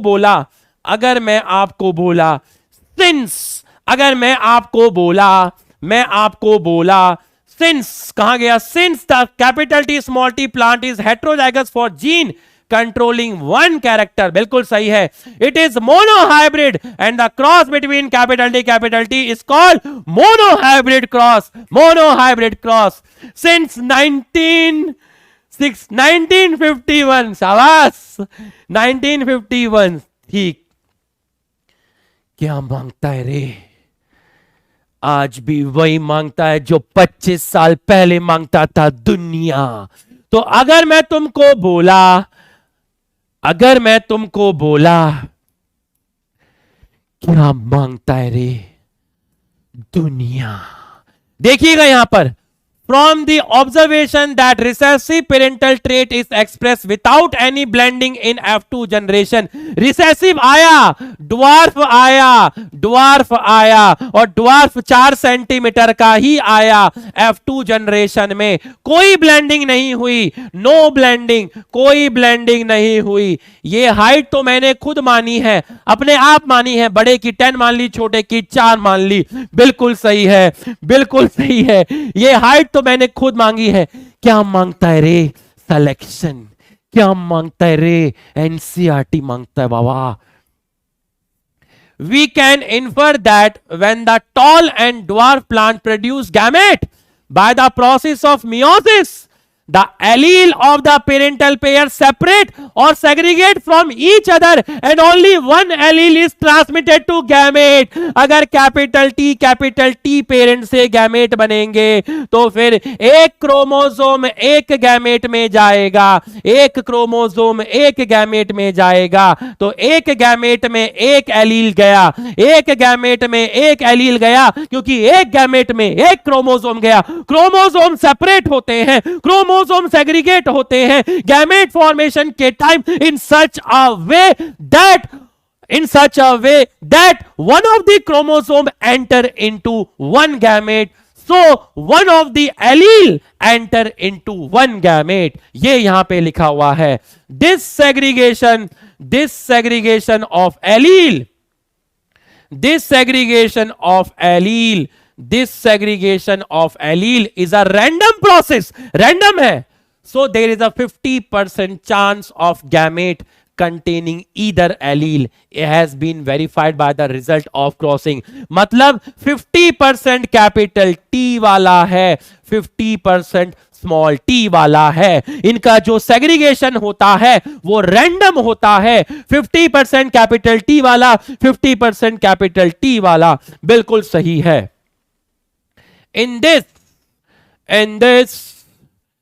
this way, the gamete of the capital T capital plant have the allele capital T and the gamete of the dwarf plant have the allele small t. During fertilization, the two allele capital T from during fertilization the two allele capital T from one parent, जिसको मैं बोल रहा हूं male parent, जिसको मैं बोल रहा हूं male parent, through the pollen and the small t from the other parent, जिसको मैं बोल रहा हूं फीमेल पेरेंट, जिसको मैं बोल रहा हूं female parent, then through the egg are united to produce zygote that have one T allele and one small t। F1 generation में कैपिटल T स्मॉल t आया, एक बड़ा है एक छोटा है, तो ये जो हाइब्रिड बना, इसका जीनोटाइप है कैपिटल T स्मॉल t, इसका जीनोटाइप है कैपिटल T स्मॉल t, इसका जीनोटाइप है कैपिटल T स्मॉल t। समझ में आया तो यस लिखिए। 5:02 हो चुके हैं, एक घुट पानी पी लेता हूं। समझ में आया तो यस सर लिखिए।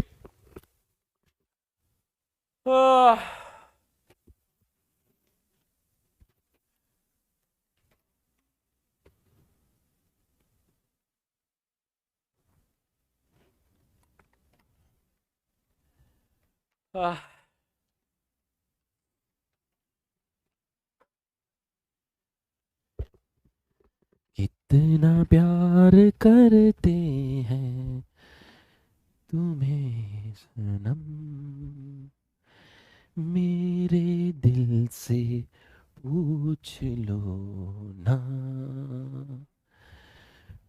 कैसे जिए जा रहे हैं हम, मेरे दिल से पूछ लो ना।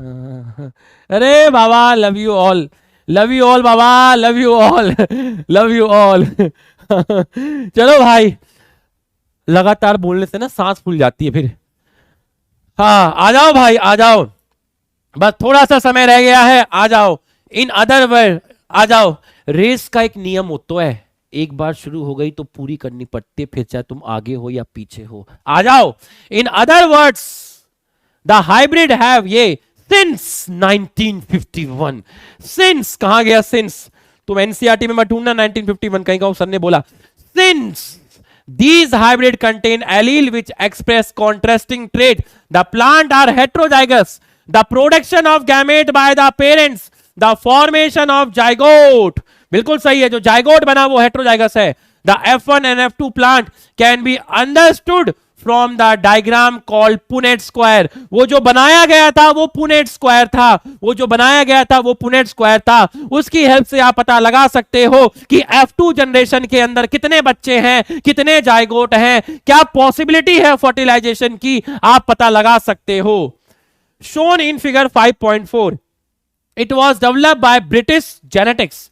It was developed by, ये रहा पुनेट स्क्वायर, ये रहा Punnett square. It was developed by British Genetics, R.C. Punnett. It is a graphical representation to calculate the probability of all possible genotype of offspring. Genotype क्या क्या आए, capital T आया, capital T small T आया, capital T small T आया, small T आया. ये सब क्या है, ये सब बच्चे हैं, ये सब जाइगोट है, ये सब क्या है, ऑफस्प्रिंग है. तो आप सबका जीनोटाइप पता लगा सकते हो. इस तरीके से इसको पुनेट स्क्वायर बोलते हैं.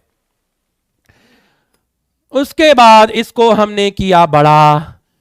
The possible gamete are written on two sides, usually the top row and left column. All possible combination. कुछ गैमेट हम यहां लिखते हैं और कुछ गैमेट हम यहां लिखते हैं.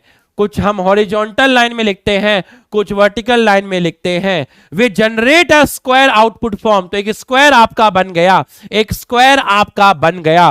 बिल्कुल सही है. अब आसान लग रहा होगा, देखो अब कॉन्फिडेंस आ गया होगा, अब कॉन्फिडेंस आ गया होगा. The Punnett square show the parental tall and dwarf plant. The Punnett square show the parental tall, capital T male, and dwarf क्या है, स्मॉल टी. तो जो पुनेट स्क्वायर है ये कैपिटल टी है, कैपिटल टी स्मॉल टी है, capital T small T है, small T है. तो हमने आइए कहां पर गया, कहां पे गया, इरा. The Punnett square show the parental tall, capital T male, and dwarf को हमने बोला female. The gamete produced by them and the F1 में कौन सी प्रोजेनी आई, F1 में capital T small t, F1 में tall आया. The F1 plant of the genotype capital T small t are self pollinated. जब इसका सेल्फ पॉलिनेशन किया तो बताओ F2 जनरेशन में क्या आया. जब इसका सेल्फ पॉलिनेशन किया, द सिंबल ये है मेल, सॉरी ये है फीमेल का सिंबल और ये है मेल का सिंबल, denote the female and the male of F1 generation. तो ये फीमेल का है, ये मेल का है. The F1 plant of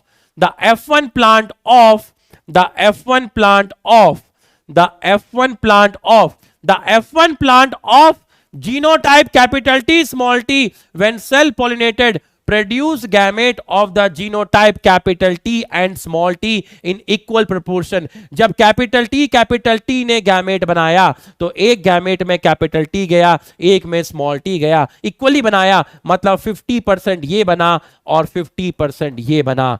When fertilization takes place, when fertilization takes place, when fertilization takes place, when fertilization takes place, when fertilization takes place, when fertilization takes place, what fertilization takes place, when fertilization takes place, when fertilization takes place. देखिएगा, फिर से देखिएगा, आप देखिए F1 plant of the genotype capital T small t when self pollinated.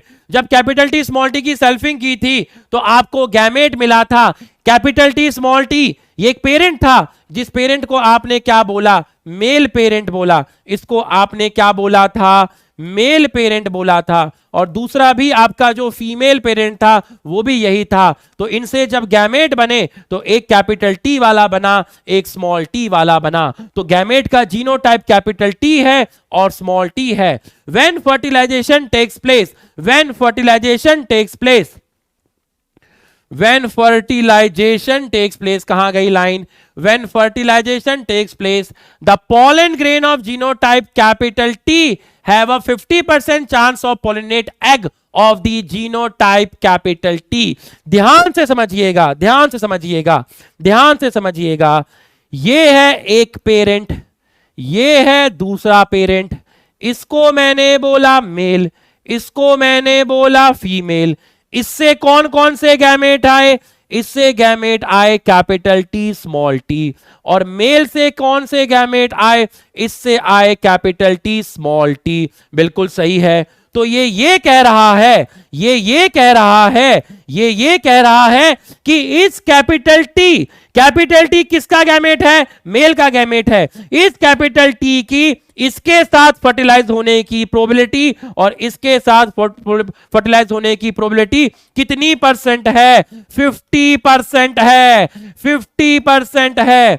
Male parent से दो gamete बने capital T small T, female parent से दो गैमेट बने कैपिटल टी स्मॉल टी। ये जो कैपिटल टी वाला गैमेट है, ये एग वाला जो गैमेट है, एग में दो गैमेट है, एग में दो गैमेट है। ये क्या है? ये एग है। ये क्या है? ये स्पर्म है। तो एग में दो गैमेट है, एक कैपिटल टी वाला एग है, एक स्मॉल टी वाला एग है। तो कैपिटल टी इस कैपिटल टी के साथ 50% चांस है, ये कैपिटल टी इस स्मॉल टी के साथ 50% चांस है। ऐसे ही इस मेल गैमेट की इसके साथ 50% चांस है और इसकी इसके साथ 50% चांस है। समझ में आया तो यस लिखिए, समझ में आया तो यस लिखिए, समझ में आया तो यस लिखिए। As well as genotype T, also pollen grain of genotype small t have 50% chance of pollination egg of genotype capital T as well as genotype small t। एकदम एक एक वर्ड समझा दिया है, एक एक वर्ड।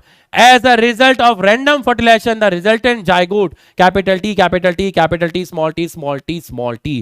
तो आप देख लीजिए, आपको एक एक चीज आपको समझ में आ गई है। From the Punnett square,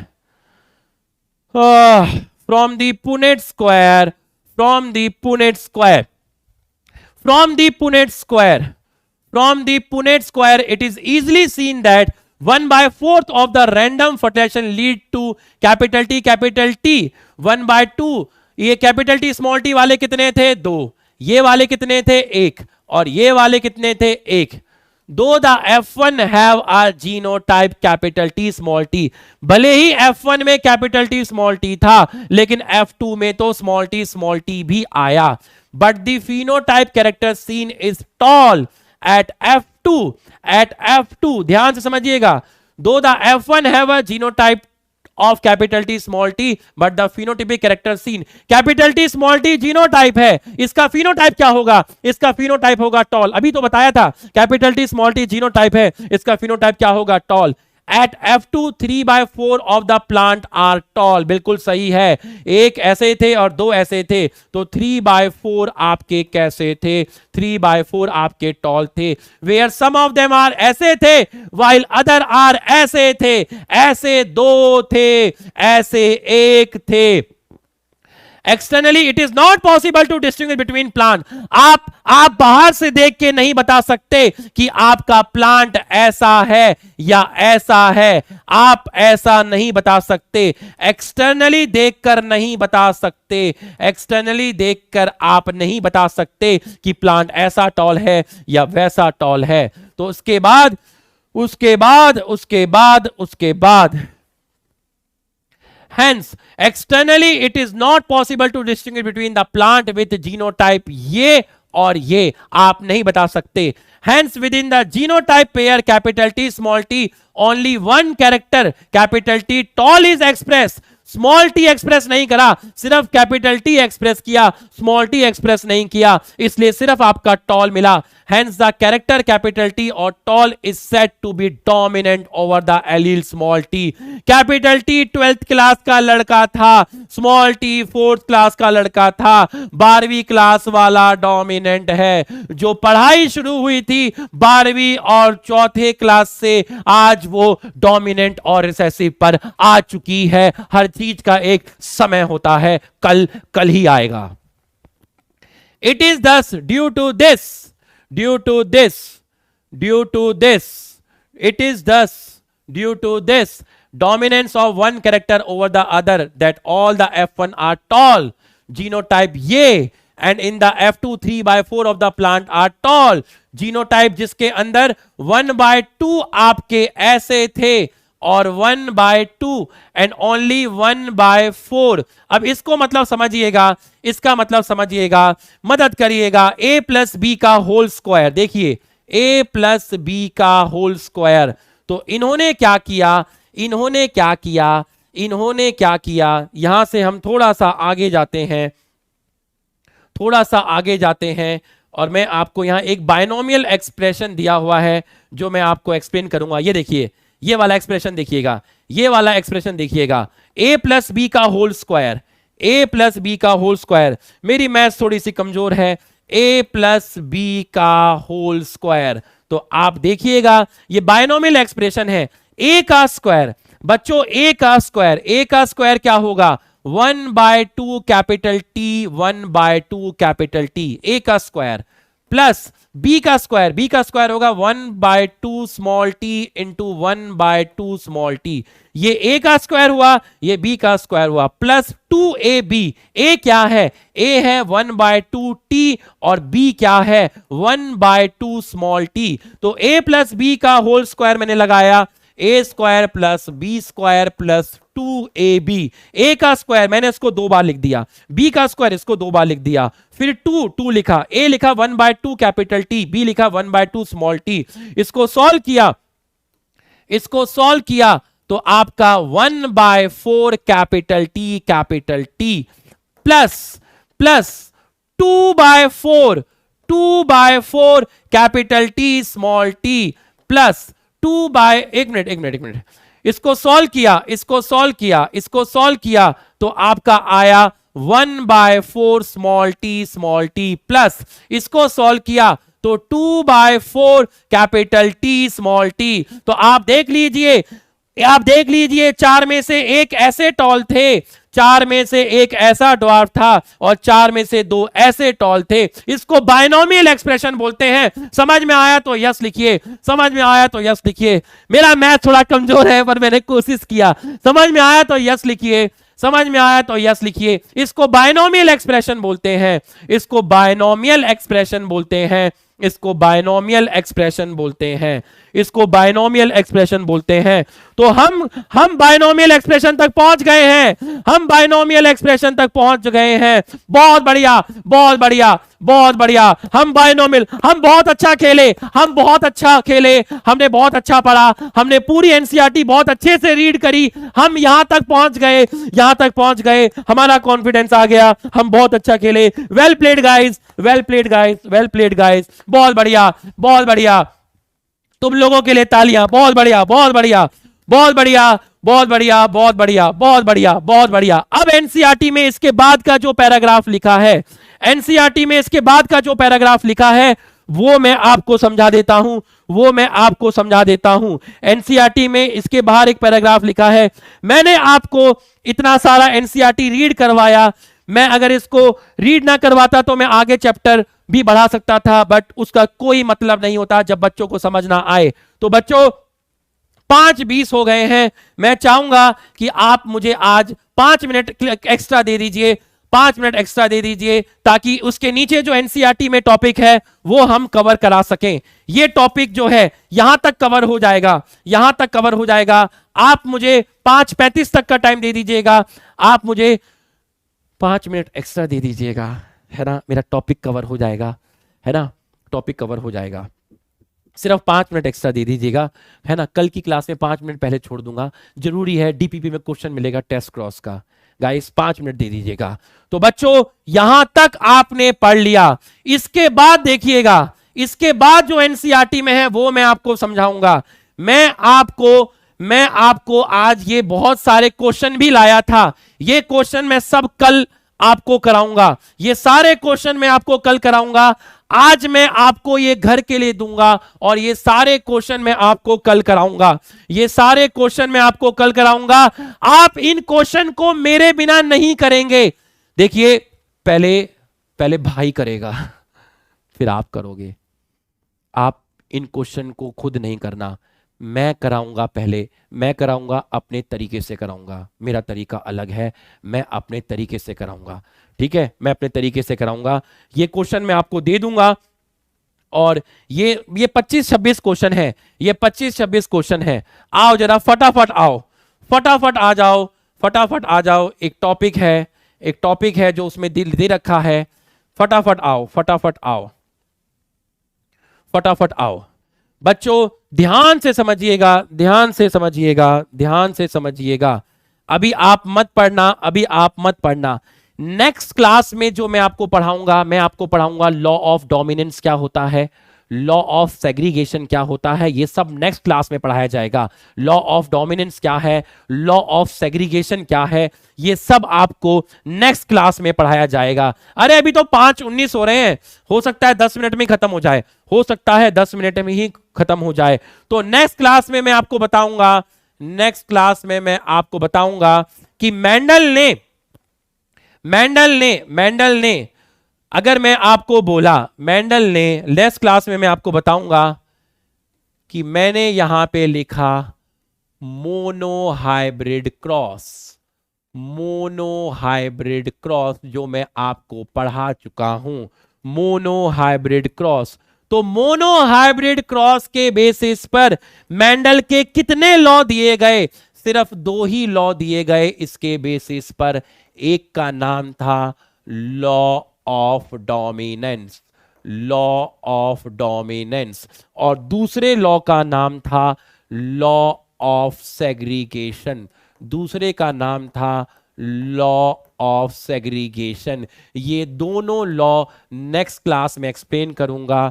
इसी को बोलते हैं law of purity of gamete, law of purity of gamete. इन दोनों लॉ को, तो मेंडल के मोनोहाइब्रिड के बेसिस पे 2 लॉ दिए गए, इन दोनों लॉ को मैं एक्सप्लेन करूंगा।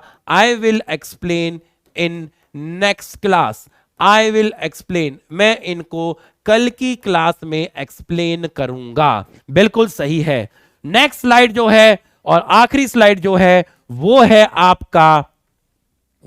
आपका टेस्ट क्रॉस, वो है आपका टेस्ट क्रॉस। तो ध्यान से समझिएगा टेस्ट क्रॉस क्या होता है, ध्यान से समझिएगा टेस्ट क्रॉस क्या होता है। बच्चों एक क्रॉस होता है जिसको आप बोलते हैं बैक क्रॉस, और बैक क्रॉस 2 टाइप के होते हैं, बैक क्रॉस 2 टाइप के होते हैं। एक को बोलते हैं टेस्ट क्रॉस और एक को बोलते हैं आउट क्रॉस। एक को हमने बोला टेस्ट क्रॉस, एक को हमने बोला out cross. Out cross syllabus में नहीं है, आउट क्रॉस सिलेबस में नहीं है, आउट क्रॉस सिलेबस में नहीं है। तो एक चीज होती है जिसको आप बोलते हैं बैक क्रॉस। मैं कर रहा हूं, टाइम टेबल करूंगा बेटा, मैं करूंगा, मुझे 1 दिन का टाइम और दे दो। देखो क्लास थोड़ी सी छोटी हो गई है, 1 दिन का टाइम और दे दो, मैं करूंगा बेटा, है ना। टाइम टेबल की वजह से देखो गुस्सा मत होना, नाराज मत होना, परेशान मत होना, है ना, बिल्कुल परेशान मत होना। कंटेंट पे फोकस करना, बंदा मेहनत करके ईमानदारी से पढ़ाता है, पूरी एनर्जी से पढ़ाता है और एक चीज क्रिस्टल क्लियर कर रहा है। तो टाइम टेबल की वजह से नफरत मत पाल लेना कि इसको मैं 1 हफ्ते से बोल रहे हैं, इसको हम 2 हफ्ते से बोल रहे हैं, साला टाइम टेबल नहीं देता। ऐसे थॉट्स मत लाना, है ना, ऐसे नहीं। नफरत आदमी को अंदर से जलाती है, अंदर से मारती है। हेल्दी रखो दिमाग को तो हेल्दी पढ़ोगे। मैं खुश रहूंगा तभी मैं अच्छे से पढ़ा पाऊंगा। मैं तुम्हें दूंगा, है ना, मैं तुम्हें दूंगा, बट इसकी वजह से मेरे से नफरत नहीं करना, है ना। ऐसे मत समझना कि बहुत गंदा है बॉटनी वाला, तो टाइम टेबल नहीं दे रहा, ऐसे नहीं। ये सोचना जो वो दे रहा है। बैक क्रॉस 2 टाइप से है, टेस्ट क्रॉस, आउट क्रॉस। मैं दूंगा, मुझे 1 दिन का टाइम दे दो, मुझे भाई 1 दिन का टाइम दे दो, ठीक है भाई, भाई मेरे को पढ़ाने दो यार, नन्हे नन्हे मुन्ने नाराज मत होना भाई। बैक क्रॉस 2 टाइप का है, टेस्ट क्रॉस और out cross. Test cross syllabus में है, टेस्ट क्रॉस जो है ये सिलेबस में है, आउट क्रॉस सिलेबस में नहीं है। तो जरा टेस्ट क्रॉस को समझो बच्चों। टेस्ट क्रॉस क्या है? आपको कहा कि मैंने आपको एक टॉल प्लांट दिया, तो टॉल प्लांट क्या है? टॉल प्लांट फिनोटाइप है, और मैंने आपसे पूछा कि बता what is the genotype of tall plant. मैंने आपसे पूछा what is the genotype of tall plant, what is the genotype of tall plant. मुझे यह बता कि जो टॉल प्लांट यहां लगा है, इस गार्डन में जो टॉल प्लांट लगा है, मुझे ये बता कि ये कैसा टॉल है, ये होमोजाइगस टॉल है या फिर ये हेट्रोजाइगस टॉल है। मुझे बता कि गार्डन में ये जो टॉल प्लांट लगे हैं, ये रहा गार्डन। हे गार्डन, हां हे गार्डन तुम कहां हो, ये रहा गार्डन। अब बता, इस गार्डन में दो प्लांट लगे हैं, इस गार्डन में दो प्लांट लगे हैं, एक प्लांट ये रहा और एक प्लांट ये रहा। दोनों ही बराबर दिख रहे हैं, दोनों ही बराबर दिख रहे हैं, दोनों ही टॉल हैं। मुझे ये बता कि इसमें कौन सा होमोजाइगस टॉल है, कौन सा हेट्रोजाइगस टॉल है। तो मतलब तुम्हें एक पेरेंट दे दिया गया है, तुम्हें एक पेरेंट दे दिया गया है, उसका जीनोटाइप पता लगाना है कि वो कैपिटल टी वाला है या फिर वो कैपिटल टी स्मॉल टी वाला है। तो तुमने क्या किया, तुमने उस अननोन पेरेंट का, उस अननोन पेरेंट का जिसको मैं टॉल बोल रहा हूं बट मुझे इसका जीनोटाइप नहीं पता, आपने इसका क्रॉस करवा दिया। किसके साथ क्रॉस करवा दिया? आपने इसका क्रॉस करवा दिया रिसेसिव पेरेंट के साथ। आपने रिसेसिव पेरेंट के साथ क्रॉस कराया, रिसेसिव पेरेंट मतलब स्मॉल टी। लेकिन मुझे ये नहीं पता कि यहां पर क्या लिखूं, यहां कैपिटल टी लिखूं या फिर कैपिटल टी स्मॉल टी लिखूं। मुझे ये नहीं पता कि इस पेरेंट का जीनोटाइप क्या है। मैंने इसका क्रॉस कराया, उसके बाद मैं खेत में गया और खेत के अंदर मुझे 50% प्लांट टॉल मिले और 50% प्लांट ड्वार्फ मिले। तुम बताओ, मैंने तुम्हें इतना पढ़ाया है, तुम खुद बताओगे। मुझे नहीं पता ये कैसा टॉल है, ये होमोजाइगस है या हेट्रोजाइगस है, मुझे नहीं पता। इसकी शादी मैंने रिसेसिव पेरेंट के साथ करा दी। उसके बाद जब मैं खेत में गया, फील्ड में गया, तो मुझे 50% टॉल मिले, 50% ड्वार्फ मिले। बता मुझे इसका जीनोटाइप क्या होगा, इसका जीनोटाइप क्या होगा, लिख के बता इसका जीनोटाइप क्या होगा। अरे बाबा, अरे बहुत बढ़िया। इसका जीनोटाइप क्या होगा? इसका जीनोटाइप होगा कैपिटल टी स्मॉल टी। क्यों, कैसे पता चला? ये है, मान लीजिए इसको आपने मान लिया मेल पेरेंट, इसको मान लिया मेल और इसको आपने मान लिया फीमेल। तो इससे कितने गैमेट बने? इससे दो गैमेट बने, एक बना कैपिटल टी और दूसरा बना स्मॉल टी। इससे कितने बने? इससे भी दो बने। लेकिन मैंने आपसे कहा था जब दो बनेंगे तो आप एक बार लिखिए, दोनों गैमेट सेम बने तो आप एक बार लिखिए। यहां से गैमेट बने दो टाइप के, एक स्मॉल टी बना, एक ही टाइप का बना। नहीं सर, मैं तो दो बार लिखना चाहता हूं। अगर तू दो बार लिखना चाहता है लिख ले, तब भी वही आंसर आएगा जो एक बार के साथ आएगा। नहीं सर, मैं तो दोनों बार लिखूंगा, मैं दोनों बार स्मॉल टी लिखूंगा। तो लिख ले capital T small T, capital T small T. बिल्कुल सही है। तो बता मेरे को रेशियो क्या आया? रेशियो आया 2:2, रेशियो आया 1:1, रेशियो आया 1:1। बिल्कुल सही है, रेशियो आया 1:1। यहां तक समझ में आया तो यस लिखिए, रेशियो आया 1:1 मतलब एक कैसा है? एक है आपका हेट्रोजाइगस टॉल, और एक है आपका होमोजाइगस ड्वार्फ। मैं एक स्लाइड टर्न कर रहा हूं, आप घर पे जाके लिखिएगा। तो ध्यान से समझिएगा, आपको नहीं पता था कि इसका जीनोटाइप क्या है, आपने इसका क्रॉस रिसेसिव पेरेंट के साथ करा दिया और उसके बाद जब आप फील्ड में गए तो फील्ड में आपको दो तरह के प्लांट मिले, आपको बड़ा भी मिला और आपको छोटा भी मिला। आपको बड़ा और छोटा तभी मिल सकता है जब ये प्लांट हेट्रोजाइगस हो, जब ये प्लांट हेट्रोजाइगस हो, जब ये प्लांट हेट्रोजाइगस हो। मान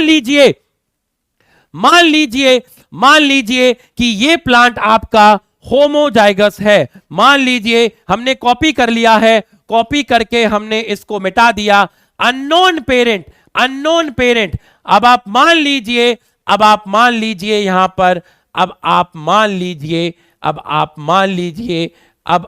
मान लीजिए हमने कॉपी कर लिया है। आप घर पे लिखिएगा उसको, ध्यान से यहां पर देखिएगा।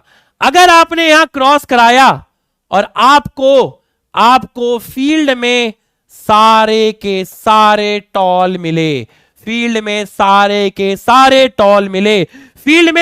सारे टॉल तभी मिल सकते हैं जब ये कैपिटल टी है, क्योंकि यहां से गैमेट आएगा कैपिटल टी और यहां से गैमेट आएगा स्मॉल टी, और इनके बीच में फर्टिलाइजेशन करवा के आएगा कैपिटल टी स्मॉल टी। इसका मतलब ऑल आर हेट्रोजाइगस टॉल।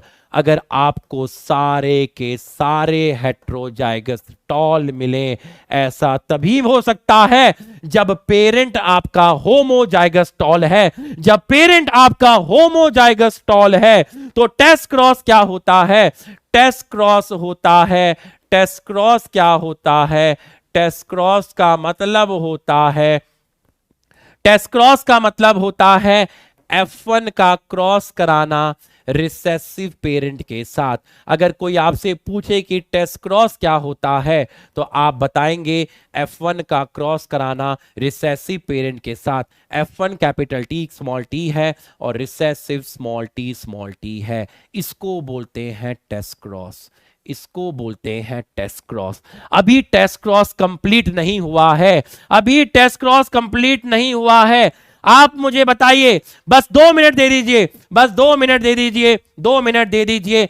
आपको ये नहीं पता था कि फील्ड में ये टॉल होमोजाइगस टॉल है या हेट्रोजाइगस टॉल है। आपको एक पेरेंट दे दिया, बोला ये टॉल है, बता ये टॉल कैसा है, हेट्रोजाइगस है या होमोजाइगस है। आपको नहीं पता था, आपने उसका क्रॉस स्मॉल टी के साथ करा दिया।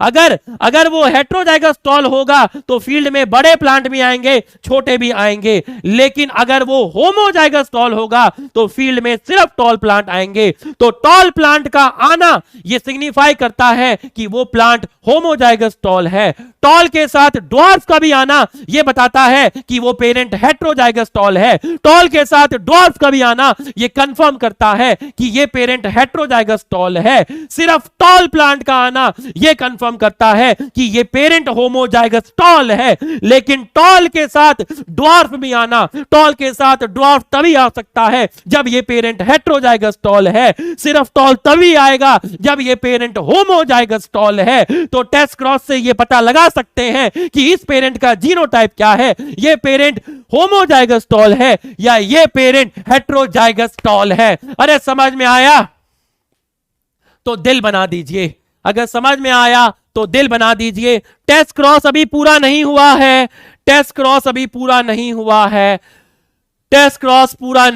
है। कल की क्लास का वेट करना, जितना मैंने पढ़ाया उतना ही पढ़ना। एनसीईआरटी रीड करना, बायनोमियल एक्सप्रेशन के बाद वो मत पढ़ना। अगर डीपीपी में टेस्ट क्रॉस का क्वेश्चन मिले तो छोड़